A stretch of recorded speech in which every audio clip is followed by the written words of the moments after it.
পূর্ব ঘোষণা অনুযায়ী দুপুর ১টার দিকে ঢাকা উত্তর সিটি কর্পোরেশনের মেয়র আনিসুল হকের নেতৃত্বে তেজগাঁও ট্রাক স্ট্যান্ডে উচ্ছেদ শুরু হয়। এতে বিক্ষুব্ধ হয়ে ওঠে শ্রমিকরা। উচ্ছেদ কর্মীদের লক্ষ্য করে শ্রমিকরা ইটপাটকেল নিক্ষেপ করলে পুলিশ টিয়ার শেল ও গুলি ছোড়ে। এতে একজন নিহত হওয়ার গুজব ছড়িয়ে পড়লে শুরু হয় ব্যাপক সংঘর্ষ। ভাঙচুর করা হয় মেয়রের প্রোটোকল গাড়ি। রাস্তায় টায়ার জ্বালিয়ে বিক্ষোভ করে শ্রমিকরা।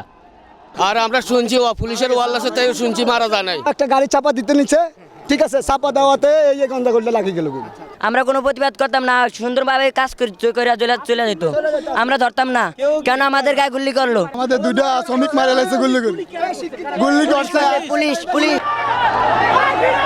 সংঘর্ষ চলাকালে সাংবাদিকদের উপর হামলা চালায় শ্রমিকরা।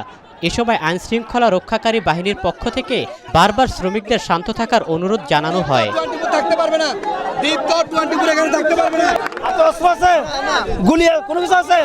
আমি জানি আপনারা ভালো, আমরা মিলেমিশেই সব কাজ করব, মিলেমিশেই করব। এর আগেই বাংলাদেশ ট্রাক ও কাভার্ড ভ্যান ড্রাইভার্স ইউনিয়নের কার্যালয়ে অবরুদ্ধ হয়ে পড়েন মেয়র আনিসুল হক।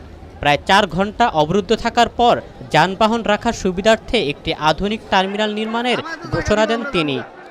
এই সমস্ত জায়গায় যেসব গাড়ি আছে সেই গাড়িগুলো ভিতরে থাকবে।